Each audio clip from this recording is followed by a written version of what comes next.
Good morning. It is Thursday, December 8th. Gosh, the month is just moving right along. Let me put my tweet out before I forget. That's done. Okay, kind of got everything in order.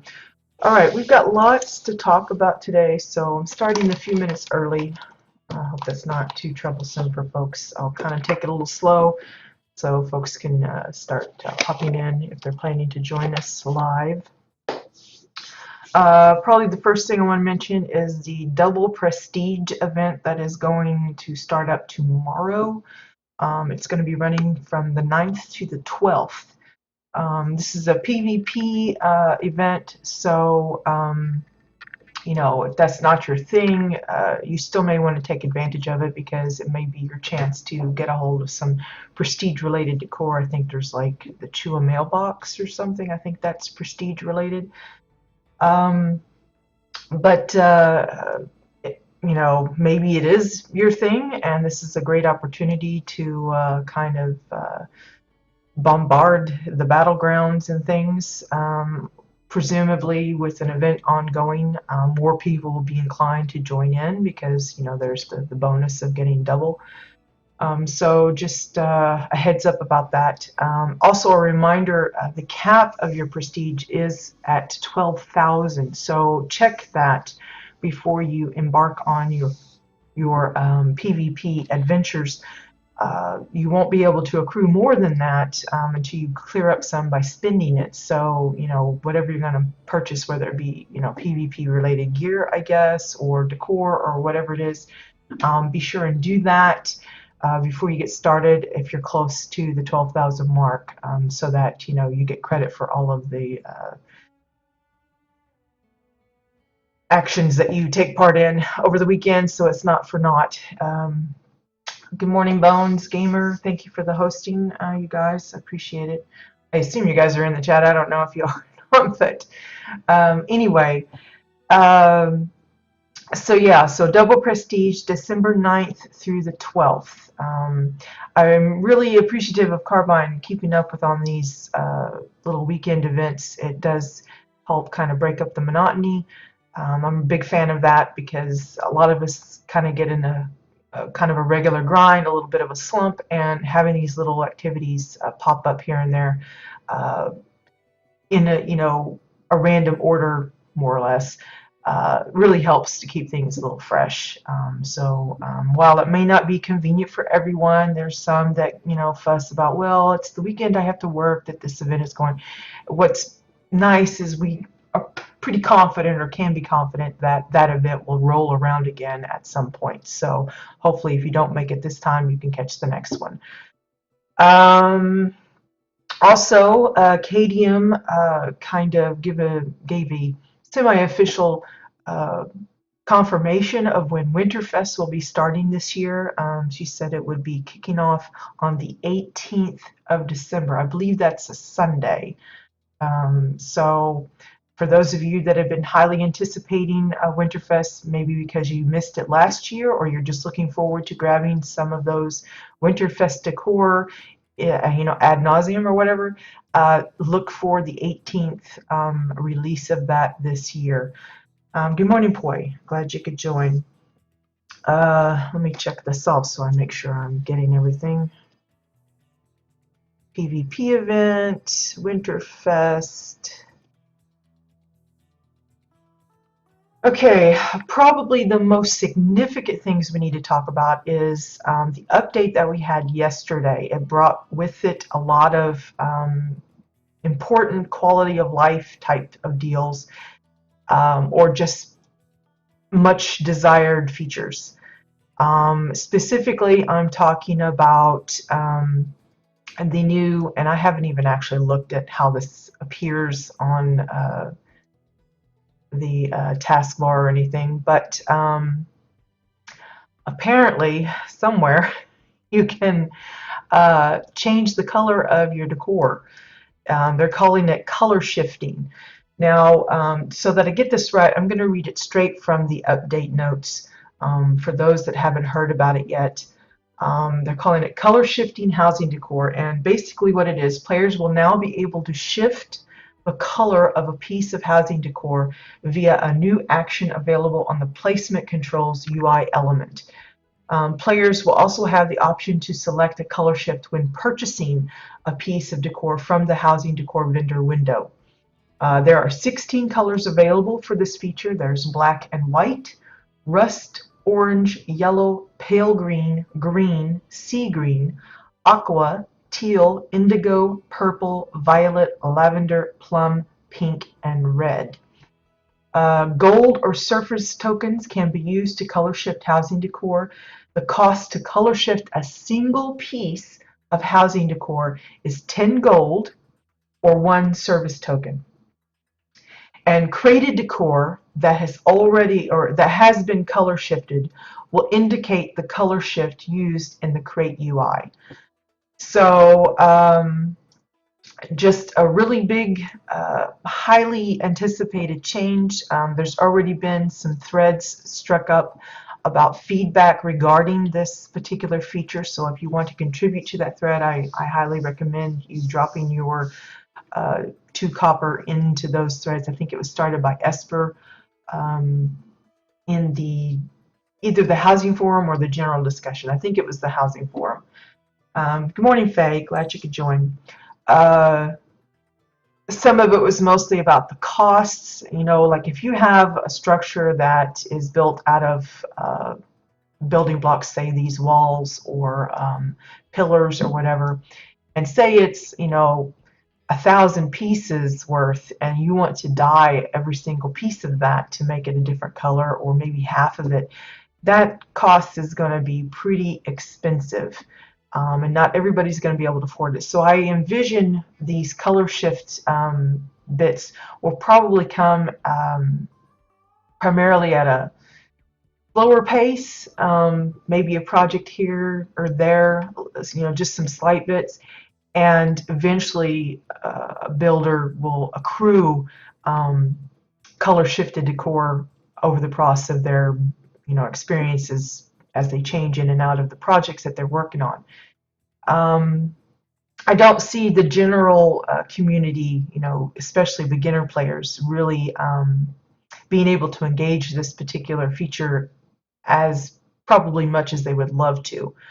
I myself will probably not do it as much as I guess some might expect, because again, I tend to build on the cheap. And at a convenience, there may be situations where I probably will be tempted, and I may go ahead and do it and, you know, use that feature sometimes, but I don't see myself really using it on an entirely regular basis, because it's just, I think it'll be a huge money sink.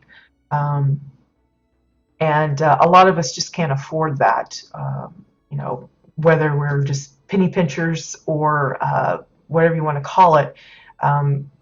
I think it's just going to be something they will have to maybe carbine with the feedback. You know, if a lot of people, enough people say that it's too much of an expense, maybe they will modify how they work it, maybe make the building block type decor specifically a little cheaper than, say, more exclusive types of items, that kind of thing. I don't know if they will consider that. It's just a possibility. It's something, you know, to talk about. So definitely, if you have any reservations about the costs of the color shifting, or suggestions about how they could rework it a little bit better in your eyes, please do drop your suggestions, your ideas, your feedback into that thread, so that the developers can understand where we're coming from, what kind of obstacles it poses for some of us, and that kind of thing. And of course, if you're you know, ecstatic about it, the direction that the housing is going, and giving these extra options for us as builders, please be sure and also thank them for their efforts. At least they're making some changes. While it might not be ideal for everybody, it's still something, a positive move, I think. So Yeah, in addition to the color shifting decor, they have made dies count wide. So for those of you that have been collecting, trying to get them all unlocked for your alts, praise to the Carbine peeps for making that more accessible to your account. I think it's a retroactive thing. If you've unlocked the die with a particular character, then it's available to all of your characters. I assume that's cross-faction as well, but I don't believe it'll be cross-region. You know, those are considered separate accounts. So there you go. Um, Also, with the update came a new decor bundle, I believe, the winter version of the topiaries. If you've seen the regular green ones or the fall version, which is a kind of a brown, you'll notice that they have colored them into a blue with bits of snow and icicles to lend itself better to winter type plots. Um, so a nice deal on that. 115, you get multiples of several of them. Again, I wish that some of these basic ones, like the hedges themselves, were more generated from the housing vendor directly rather than through the cash shop, and keeping the actual animal topiaries as the cash shop version. But you know, if you are really interested in building some of these hedge mazes and things like that, or just decorating your gardens and stuff with some interesting bits, uh, I'm sure you will find a way, because it is available not only through Protobucks, which is actual money spent, but also through the in-game currency that you acquire just by playing the game, so Omnibits. And it's a decent price. I mean, you know, obviously if you spend enough time in the game, you're going to be accruing it at a decent rate. So and of course, if your signature, that means you accrue it even quicker. So, you know, it's a bonus. So we talked about the dyeable decor. Notice I didn't really go into it much. I haven't experimented with it. I'm sure we will start seeing some examples of it. I know, I think it was Nexus Cupcake that tweeted a picture of some items that they've already used the color shifting on. And it really does make a difference, but again, it's on the pricey side, so just be aware of that. Let's see, winter topiaries. I did want to do a quick preview. These items, as far as I know, are not actually available to purchase or acquire yet, but they are in the KBT file, so we're going to take a look at those. Go to the Decor shopper. I did a scan yesterday. I always do a scan after an update just in case there's something that's been added. So first of all, strangely in the vehicles section, we have some NPCs showing up, retail helpers. I have no idea what they look like. The NPC preview is pretty awful when it comes to checking out what they look like. But they have human male, female, Orin, Granok, Chua, and Makari. Some male, some female is kind of a mix and match bundle here, but I assume it has something to do with Winterfest. Maybe they're dressed in like the helper outfits with like the name tags or something. I really have no idea. It's anyone's guess as to what they might look like, how they're going to come available, when they're going to come available, that kind of thing. So just a heads up that some retail helpers are in the files somewhere. So, you know, fingers crossed that comes available for those that really enjoy using the NPCs to liven up their plots. There's also in the doors category, let me move this. There are a couple of new gingerbread pieces. You have the gingerbread door decorated, which kind of insinuates that maybe there's an undecorated version, but that doesn't show up in my search. But you can see that one side just has the gingerbread door itself with the icing, and then the front has some candy accessories for the doorknob, the window, and the little decoration. So interesting. It's pretty shiny, the icing part, and I'm sure a lot of folks will be using these for their, specifically their Winterfest type plots, holiday plots, but no doubt folks will find other uses for them as well. Nothing comes to mind off the top of my head, but something to consider. There's also the gingerbread wall doorway, basically like an arch. It's got mostly just the brown gingerbread and then a little bit of trim of icing here and there. So again, you can see it's kind of misshapen. It's not like clean straight lines. It's a little lumpy. I think it's meant to be like a, a fashion homemade cookie kind of thing. So might not work for everybody's idea of constructing some houses out of it if they're wanting nice clean lines, but if you're going for a gingerbread style house, this will probably be perfect. And then last but not least, in the actual building block section, let me knock this down to 25. We'll just skip on to the end here. You'll see that there is an actual candy cane. Very nice and shiny, colorful, curved, cylindrical looking. It looks like there's a bit of a point, so that's not a perfectly flat edge. Same way with this part here.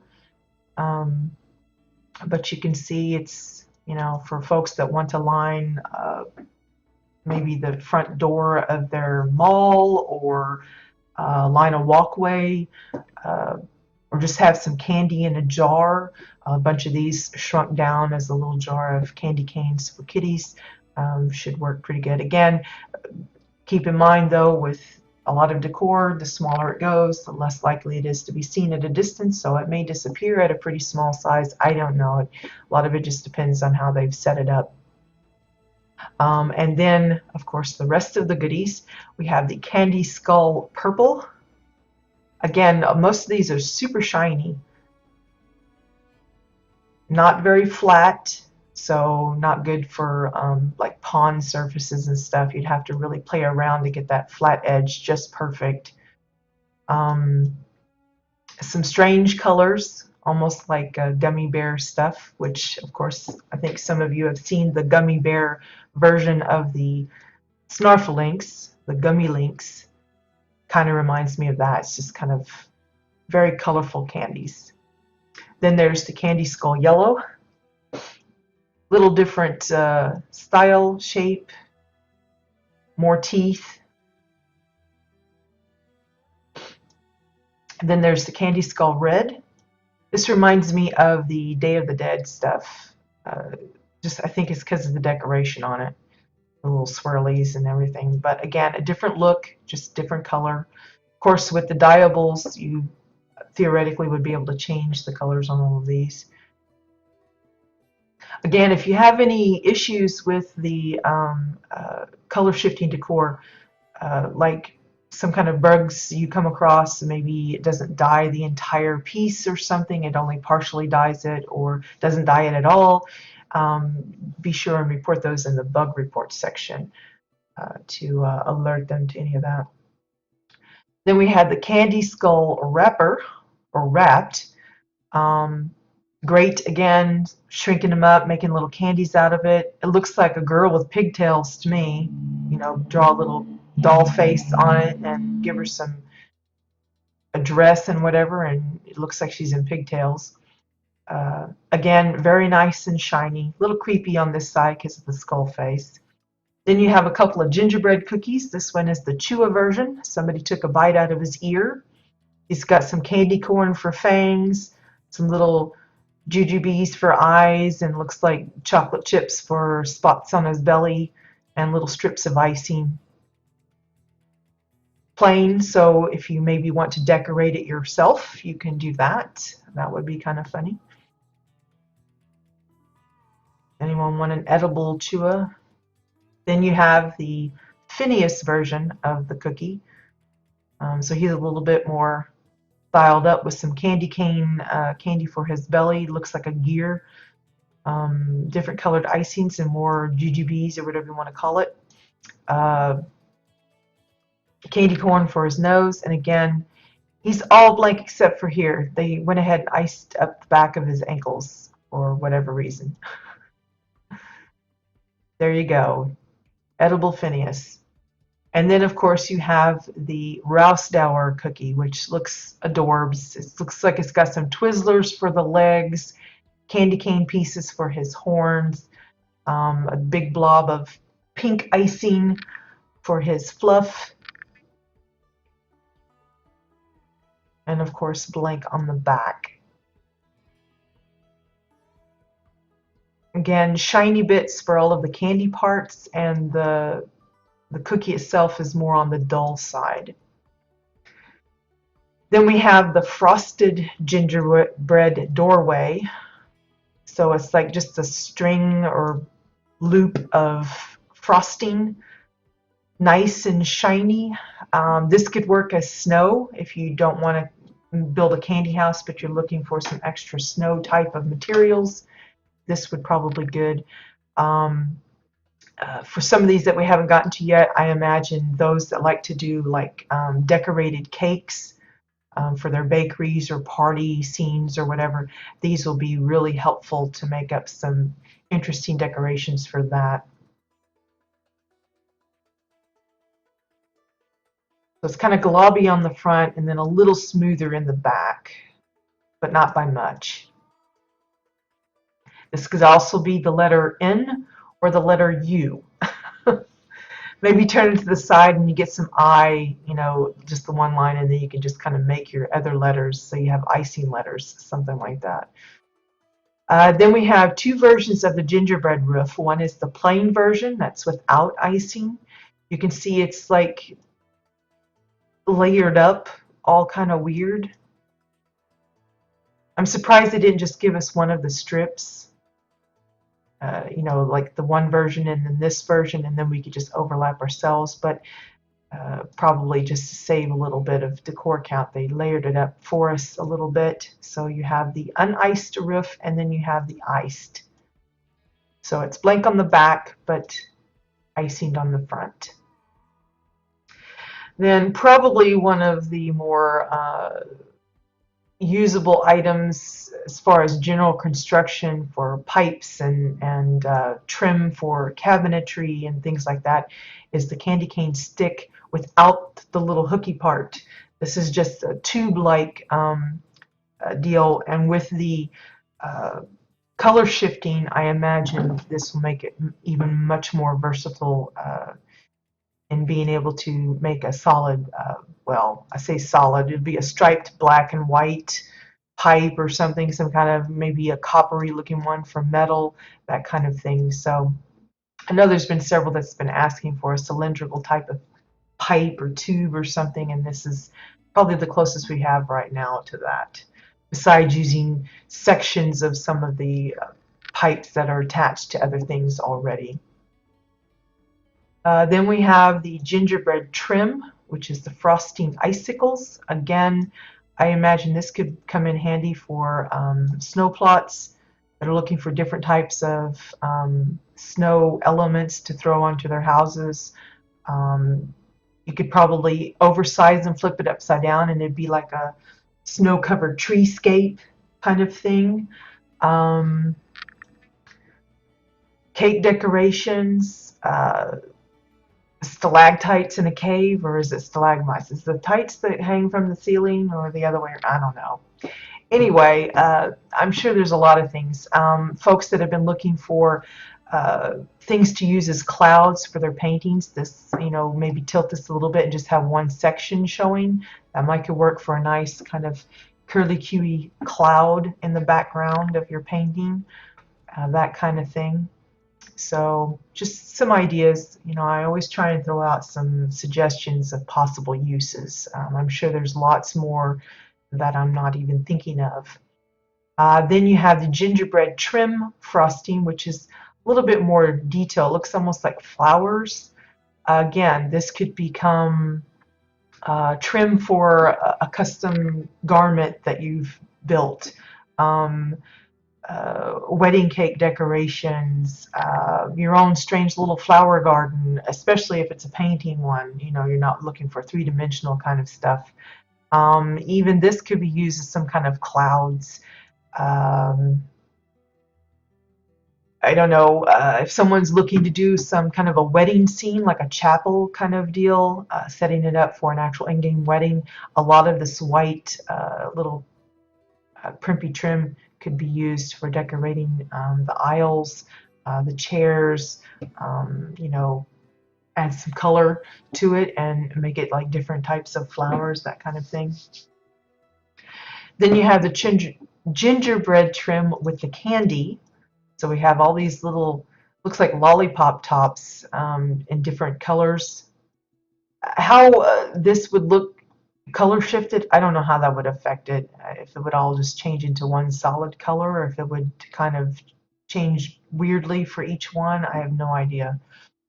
But again, this looks like clouds to me. Um, Add some little cars and you have a weird little candy train.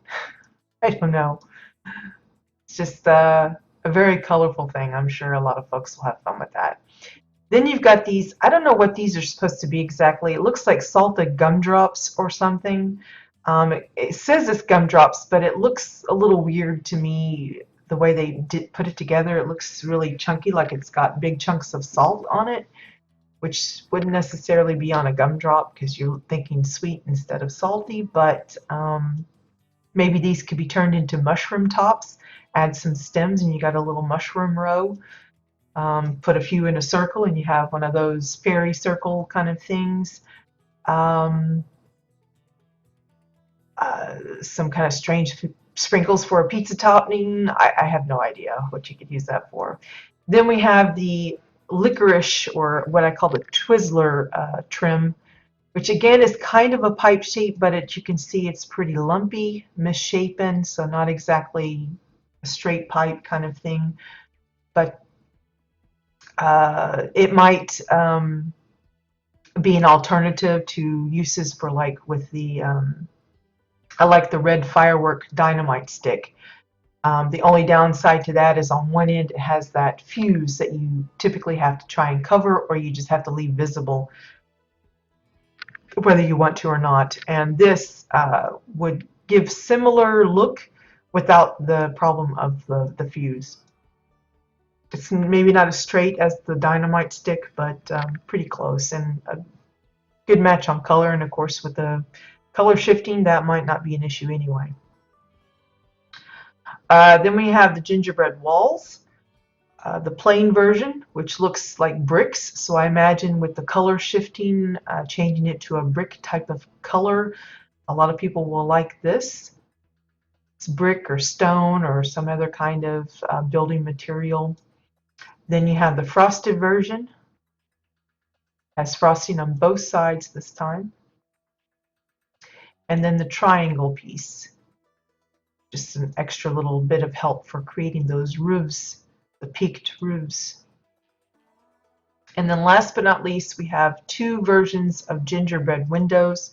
We have the frosting one, which seems kind of weird because the other one looks like it has more frosting, but and they call that one the candy, which this looks more like the candy one. So I don't know if the names kind of got flip-flopped accidentally, but take it for what you will. This one has the little candy bits in the windows. It matches the trim here. Has a giant candy on the top, and then a candy cane piece at the bottom with a pretzel framework is what it looks like to me. And then the back of the window is really odd looking. It's, I don't know why it looks the way it does. I'm sure it's just how they constructed it, because they've got like slats for the window. I imagine this could work as a shelf, cover up parts of it and make it look like a shelf for candies. I don't know what you'd use this for. This looks really weird. It almost looks like snake scales to me. Is that strange that it looks like that? And then you have the other version, which is mostly icing couple of candy canes on the top for decoration, and then the gumdrops on the bottom.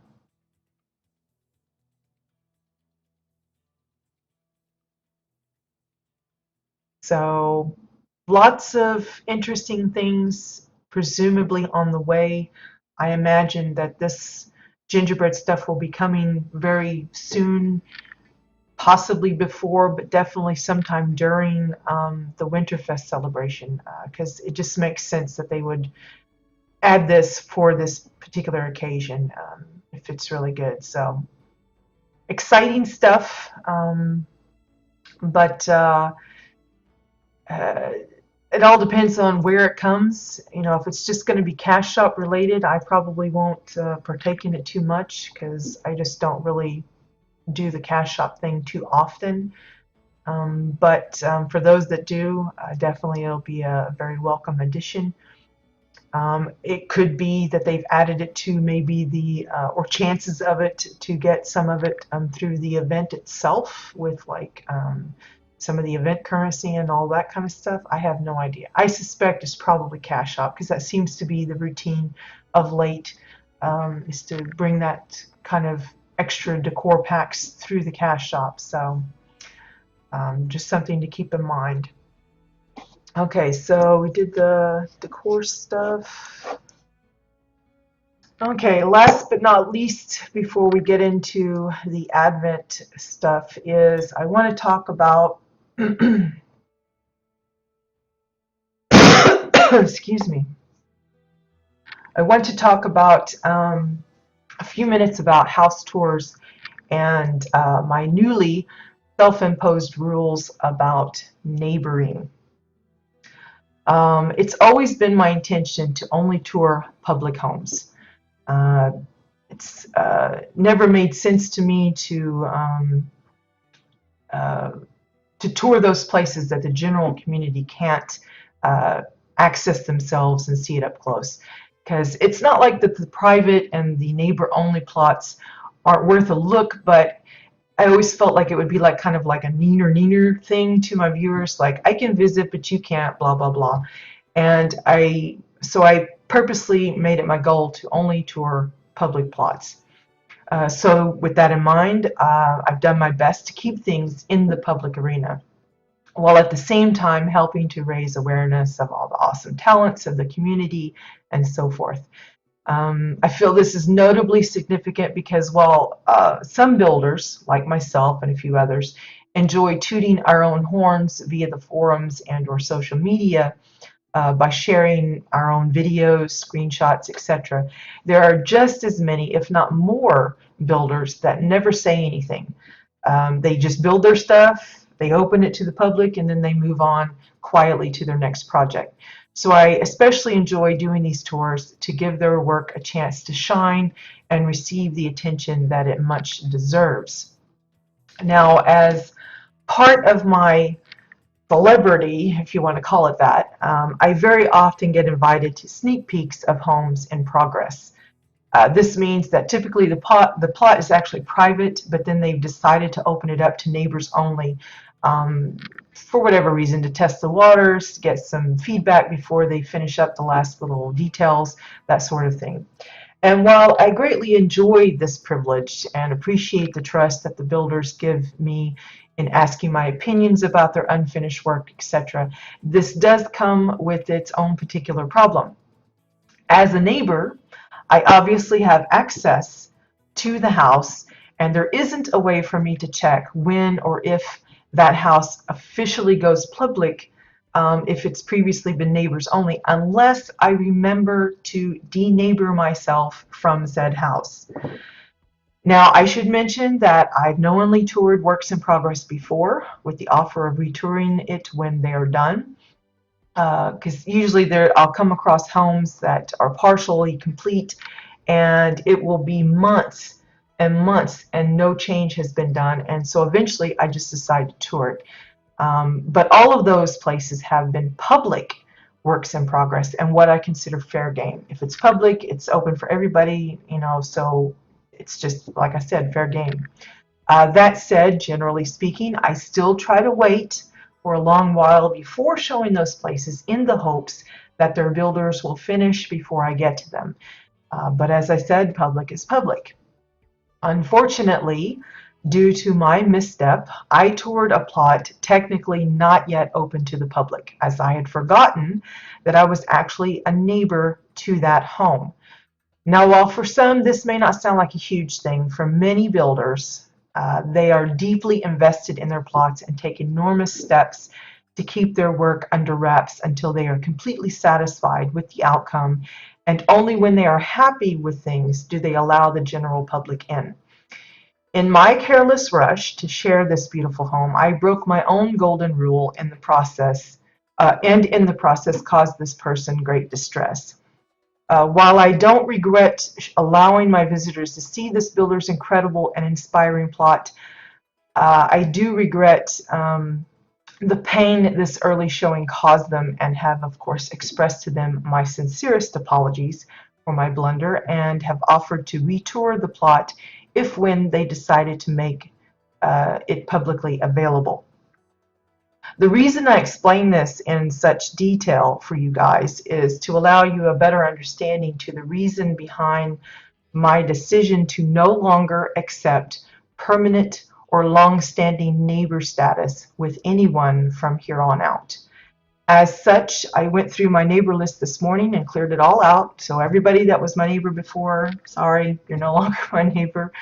I still will, of course, neighbor an individual temporarily to facilitate delivering a decor set for them via KBT if they are unable to actually install it themselves. That'll be the only exception to this.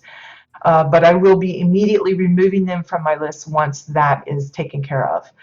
As an extra step in prepping for each week's tour broadcast, I will also be double checking that my neighbor list has been completely purged before setting up that day's tour list.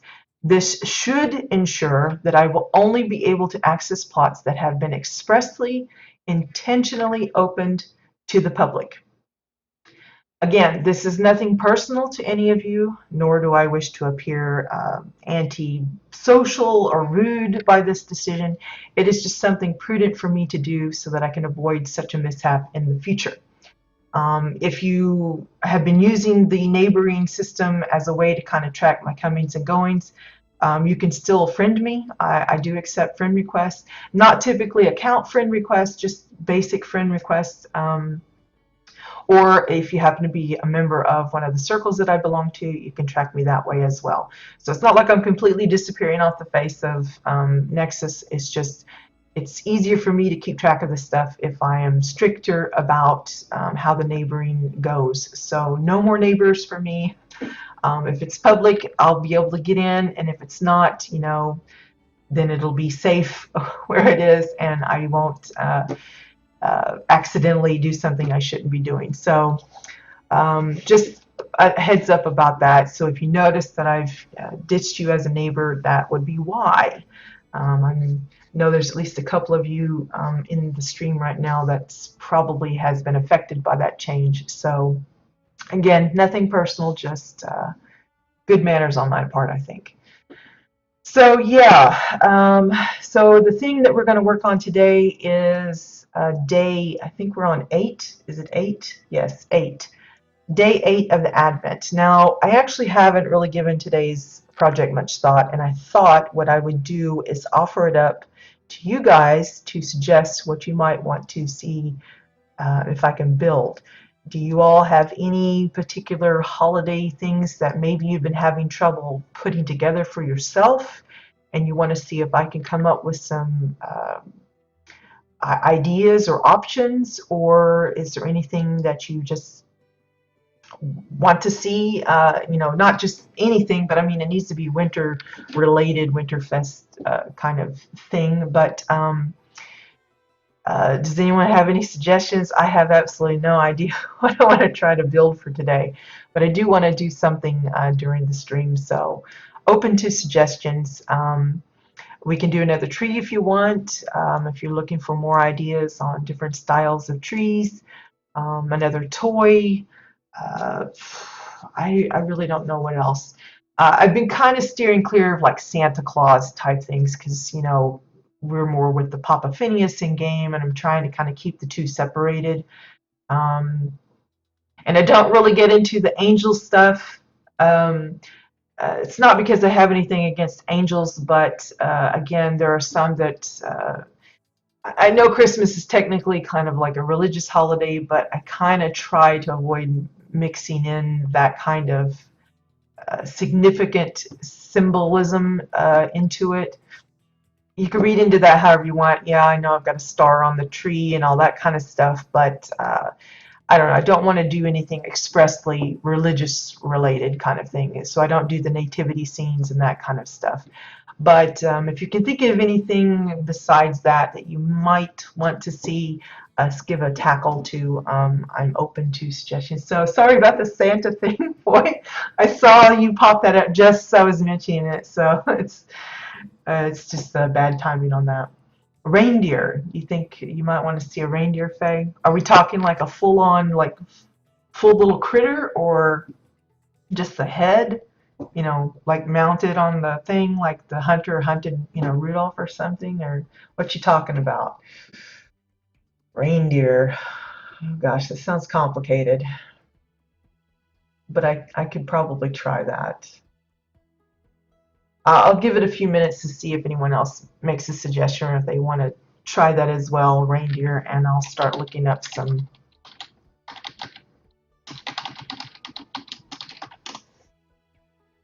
possible ideas that I can use as reference. Reindeer.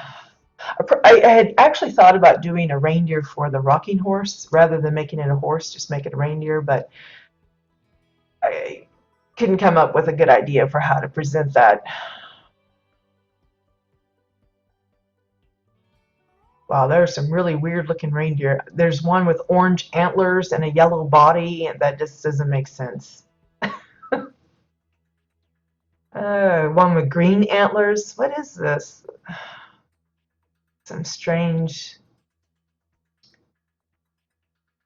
Some are a little bit more realistic, and others are kind of cartoony. Probably the cartoony would be easier.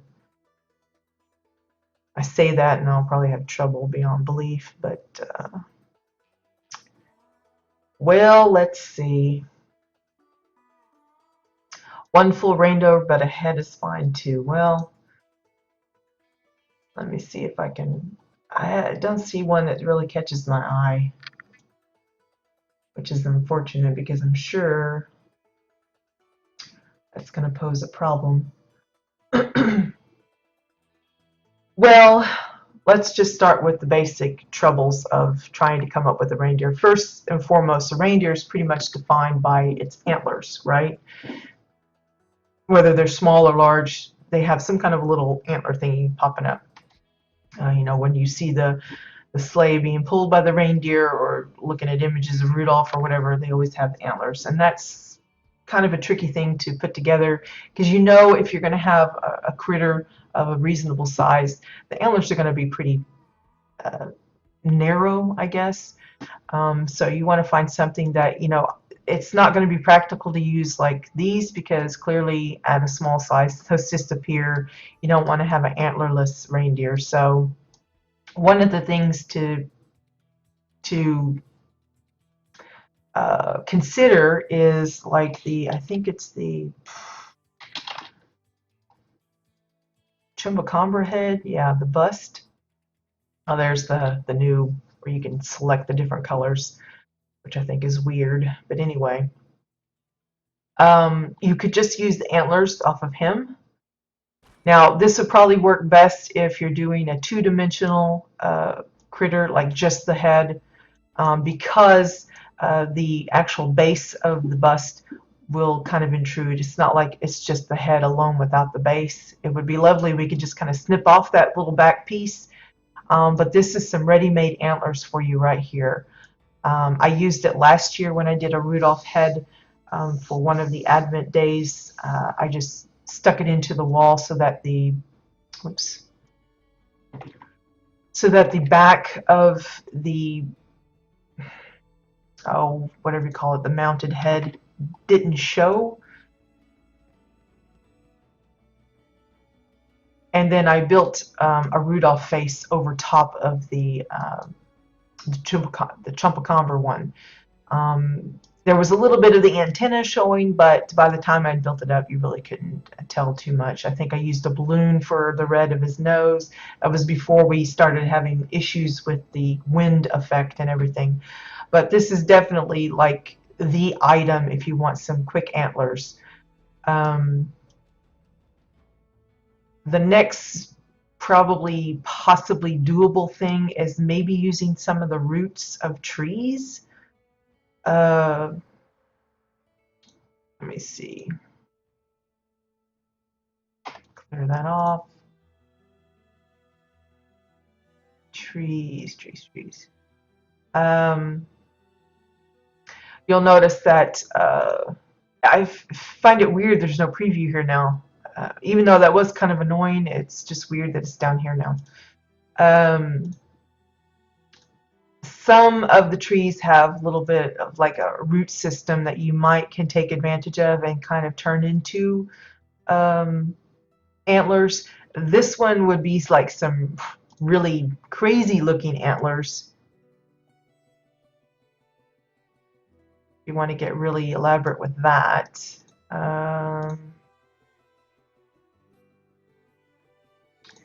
It's just, again, you're going to have that trouble of hiding the tree inside his head. So I don't know how practical that would be. I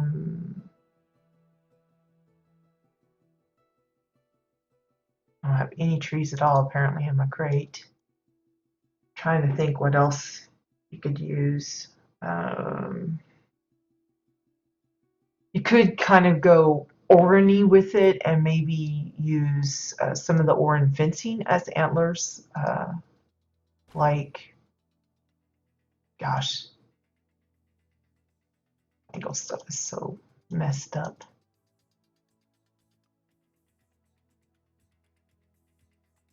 Like use some kind of a weird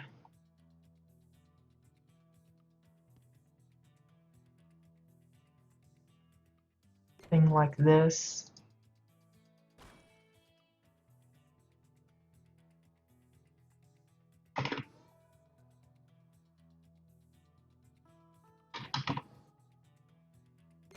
Let's just size that down a bit.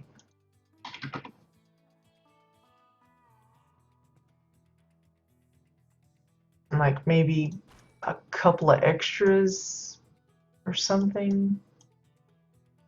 I don't know, that kind of looks like wings, doesn't it?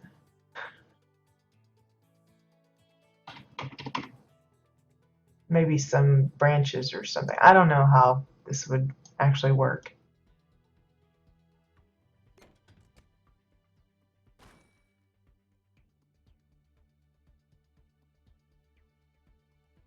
That just looks wrong. But let's see. Looking at the different fleshy doll heads here.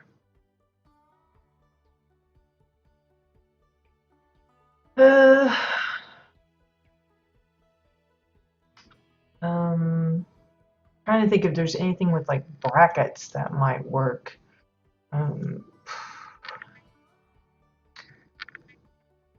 Let's see. Oops, wrong thing. I'm gonna set out a dome.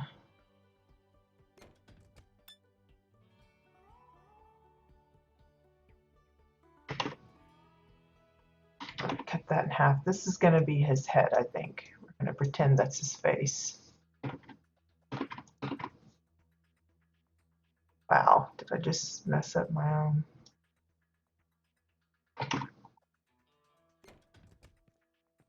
Now we'll give him a full head later. I'm just gonna work with the face for now. And let's see.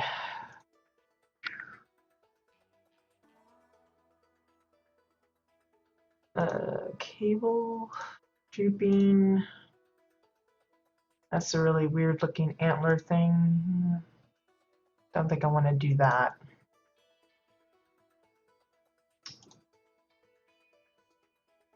Feather vein. No.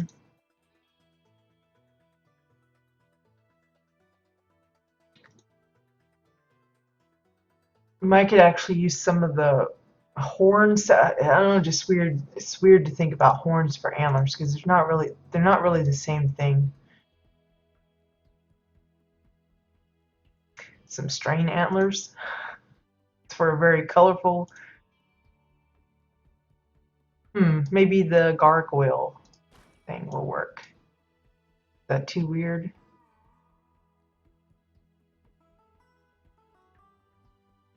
Kind of get past that it's actually supposed to be a statue of a critter, I think. Let's try that.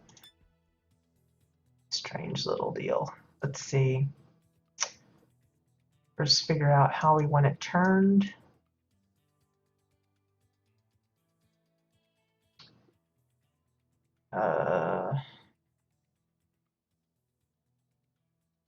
It's really awkward looking. Let's straighten that up again. Let me work from that point. We're going to turn it this way. And then slant it. Or maybe I should do it the back way.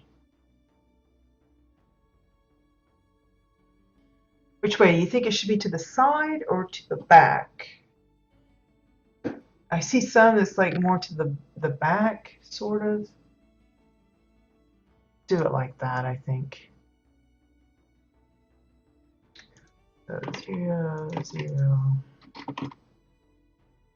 80, and then we're going to tilt it this way. Say at 35. And then we're going to size it down just a little bit.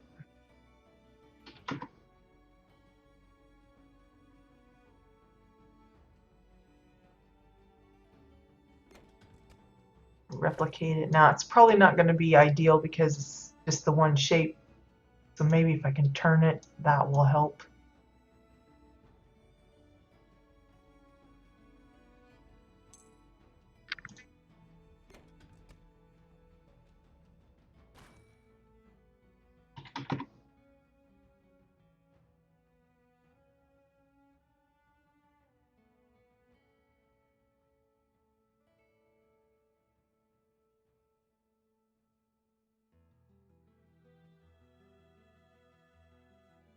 I don't know if you guys know what I'm trying to do here. Some of them have like the really long antlers in the back, and then they have a couple of little ones in the front. That's what I'm trying to represent here, but I don't think it's working as well as I'd hoped. Let's just leave it the 2 for now. We'll see what we can do with it after that.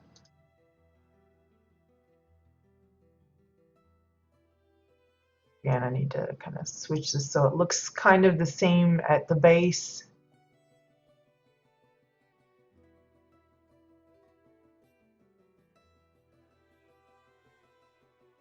Something like that.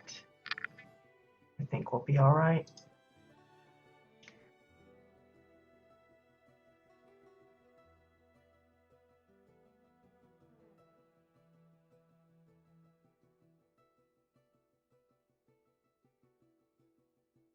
Okay, and then like the reindeer's kind of like got a elongated snout kind of thing going on, so let's see if we can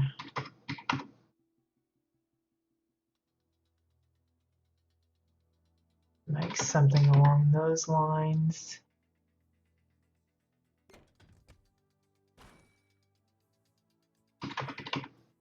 Again, remember, if you're going to use these smaller pieces, they will disappear at a certain distance, so keep track of that. 0.05 for these is probably the smallest you really want to go. I know I've gone smaller in the past, but 0.05 is probably a good limit.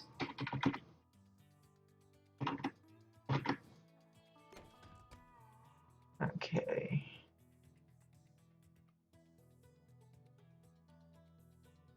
Just gonna push his antlers back a little bit further.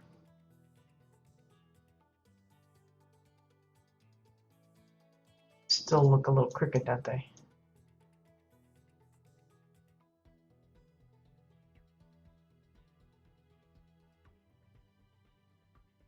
Looks like Crooked Rudolph here. Oh well, we'll just push it in and hope nobody notices too much. Okay, for the body, you could keep it basic, like a barrel kind of body if you want. Some have more, long necks. If you're doing like a plushy type of thing, a lot of them don't even have a neck. They just start with the body straight up. Let's go with the little sphere thing that we like to do. Let's go for CBDC. We'll put in reindeer. New. Then add links that we saw on link.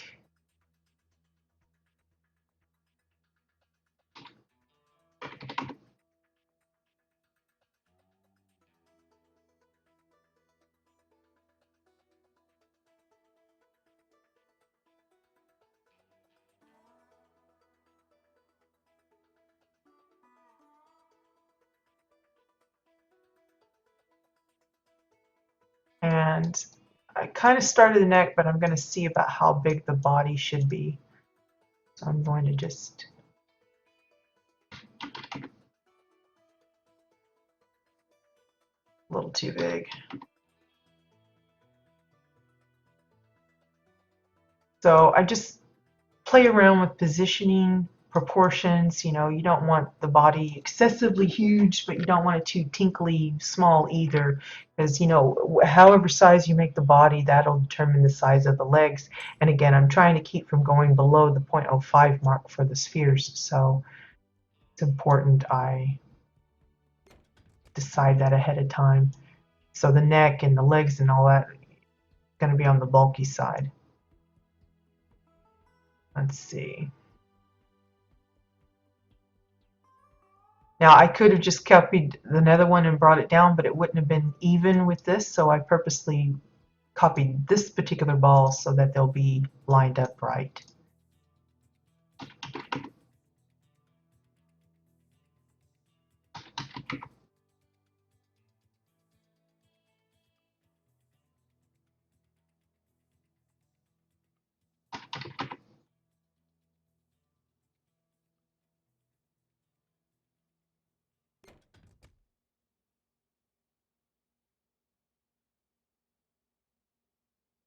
Okay, so copy this one again.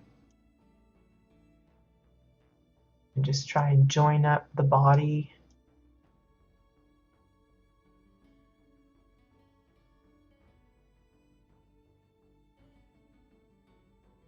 See how the neck disappears at a pretty long distance. If I was to set this outside, I'd probably need to make the deer a little bit bigger than it is in total, a little taller, so that they won't disappear so much. But if it's an indoor kind of decoration, it shouldn't be too big of a deal.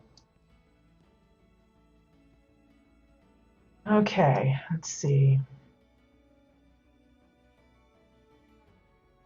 Now I could, if I want to make him look like he's got some spindly legs, like a little, like underfed kind of deer, like really a nerdy looking thing or something, I would probably go with pillars for that. And I'll show you what I'm talking about here, because I think giving him legs as thick as his neck, he's going to look a little on the dumpy side. I'll show an example of both so you can see what I'm talking about, but I think the exile pillar will be better.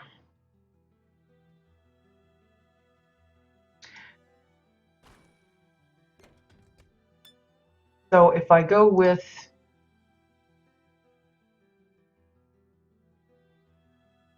the chubby leg,